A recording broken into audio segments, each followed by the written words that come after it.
Okay, Bryce here, back with another episode on the Relationships Made Simple for Men podcast. One thing that's been interesting about being on this side of the podcast is that I can go into my analytics and see what you guys like listening to, which episodes get the most downloads. And by far, your two favorite episodes are The Complexity of Male Emotions and Relationship Anxiety. So I want to stay with that thread today. One fact of life that I think we can all agree on is that life is hard. No matter how much money you have, or how well you're liked, or how lucky you've been, you cannot avoid the certainty of being mortal. Watching people you love pass away, watching people you love struggle, the constant effort it takes to get up, take care of yourself, while trying to create a day that feels fulfilling and joyful, not knowing if life could throw you a curveball at any moment. This is a difficult project, and no one that I've ever talked to has been able to completely avoid anxiety, because you can always look at your life and imagine a gap between where you are and where you want to be. And even if you do make it to the top echelons of well-being, you still have to grapple with the fact that so many people in this world are in pain. And the reason I'm saying this is because I rarely see people take the time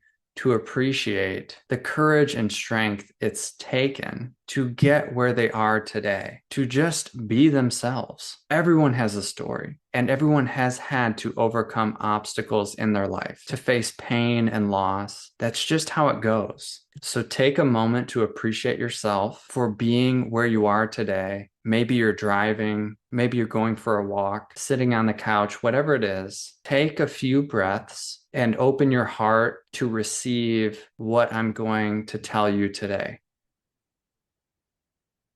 I want to give you the blueprint for how to work with your mind, because your mind is the lens through which you view the world. And there are better and worse ways to do this. There are a few different ways that we could define anxiety. The definition that I like best is a loss of control, essentially a loss of focus. When people are really anxious, their mind is spinning, chronically thinking and problem solving, or worrying. It's like a fire hose of information rushing in that never stops. And the more anxious we get, the less information we can process. So it snowballs. And what a lot of people try to do is they try to think themselves out of overthinking. I'll say that again. We try to think ourselves out of overthinking. Maybe it's a quick solution. We run through the scenarios. Maybe it's to redirect our thinking somewhere else. But at the level of the mind, we're still lost in thought. And that's why meditation can be so helpful, because it teaches us, it's the practice of focusing on one thing, something simple like our breath, scanning for body sensations, sounds, sometimes mantras. And although it can take some practice to have that aha moment where you get it, where you finally step back and become the witness of your experience, it really does work. And it fundamentally changes the way that you relate to yourself. This process of dissolving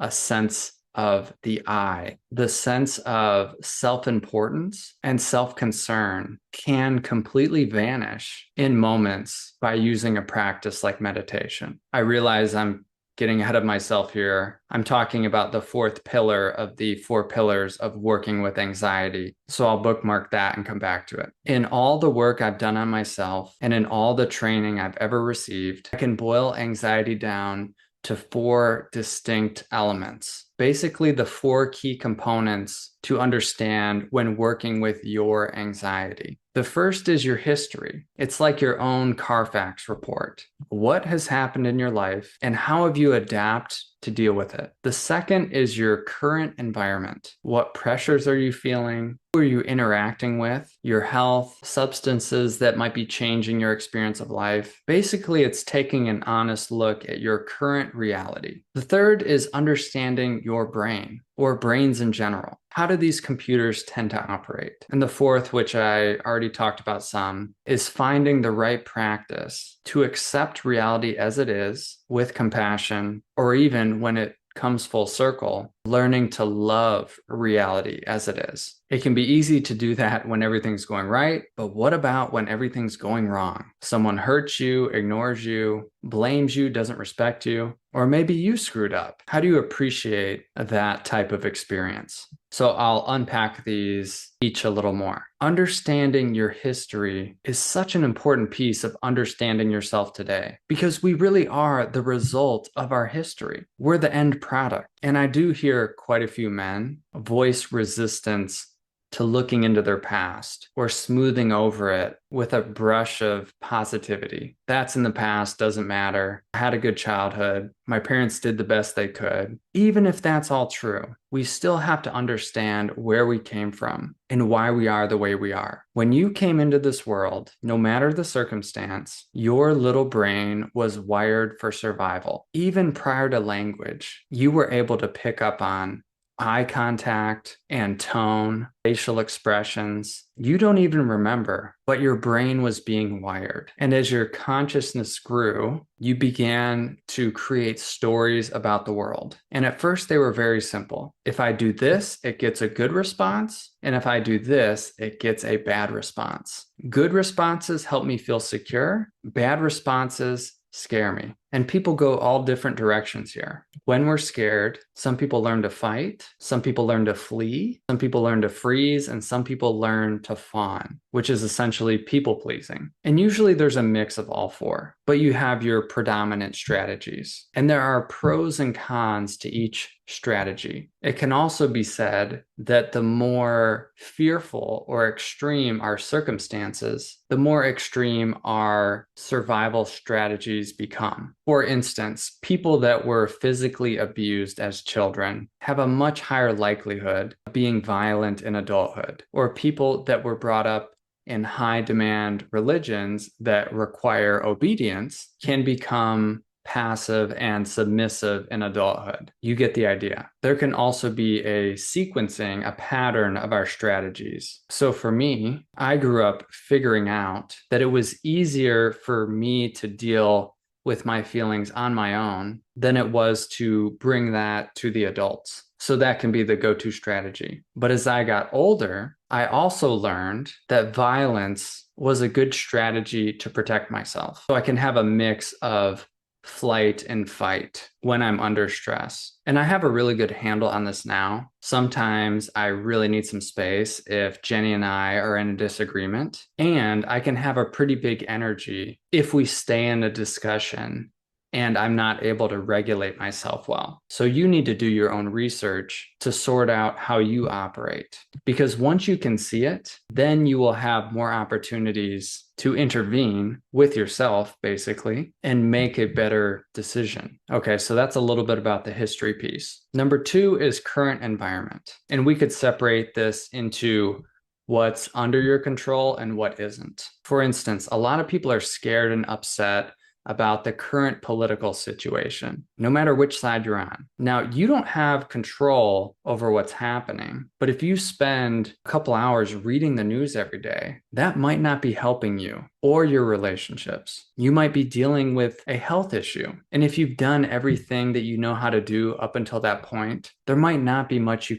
can do about it. But it's worth continually acknowledging what your capacity really is. If you're taking medications, that may have an impact on your mood, your energy, other side effects. You want to get up to speed on that. And if it's a recreational substance, you might want to look at your relationship to it. Does it help you in some way to where the side effects might be worth it? Or is it just a way to cope? And of course, you'll want to pay attention to who you interact with on a day-to-day basis. You might have some people in your life that are really dragging you down. There's nothing wrong with taking a break from relationships that aren't serving you. And I would highly encourage you to look at realistic boundaries for people that you do have to interact with. Maybe kids, spouse, parents, coworkers. This is your life. And if you're consistently drained by other people, you can't really be there for yourself or the people that you care about. And I get it. If you have kids, there might be times where you have to grind through. But adults, they're going to be fine. They have the ability to take care of themselves. You're not responsible for everybody. And then finally, the fourth pillar to work with anxiety is you have to have some practice to make space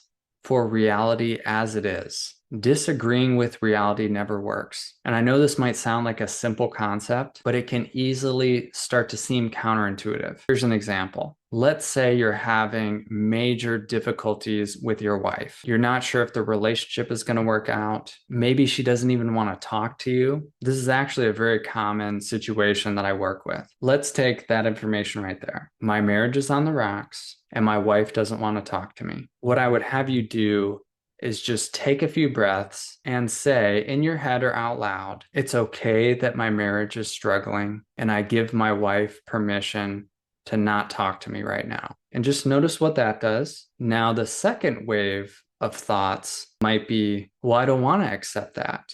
I don't like that. I want to change that. It's the same process. It's okay that I don't like this.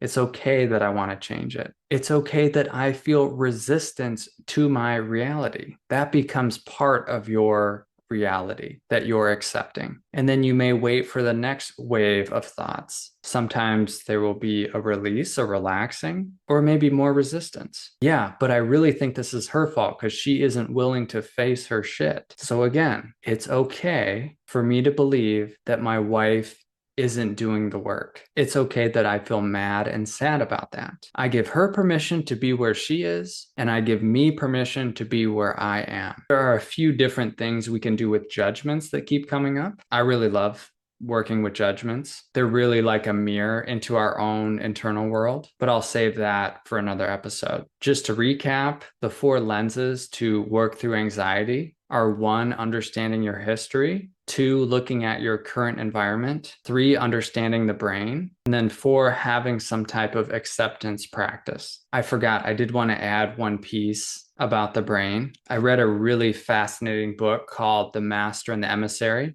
written by a neuroscientist. And in really simple terms, you know that we have 2 hemispheres to our brain that operate differently. Well, according to this guy and a lot of the research, the right hemisphere of our brain is more of the emotional side. It's more of the one who's running the show. And our left hemisphere, our more logical side, is constantly trying to make sense of why we do what we do. It's kind of like the spokesperson. So on the right, we have this like black box, and no one really understands what's going on in there exactly. It's even hidden to ourselves. We can only consciously process 1 to 5% of what our entire brain can process. So you have this huge cloud of unknown. And then you have this other part of the brain, which can sometimes be totally full of shit. It can make us think we understand things we don't. It can make excuses. Really, it's like a good bullshitter. And this is the computer that we're operating from. Anyways, I just find that fascinating. So hopefully that's worth taking into account when you can't make sense of your actions or someone else doesn't make sense to you. They might not know what's going on inside of them either. No wonder relationships can be so difficult. So good luck out there. Please like, subscribe, share if you like what I have to say. I do this for free because I really want to help people. And I really appreciate the attention that's been given to this podcast. So thank you. I'll see you next week.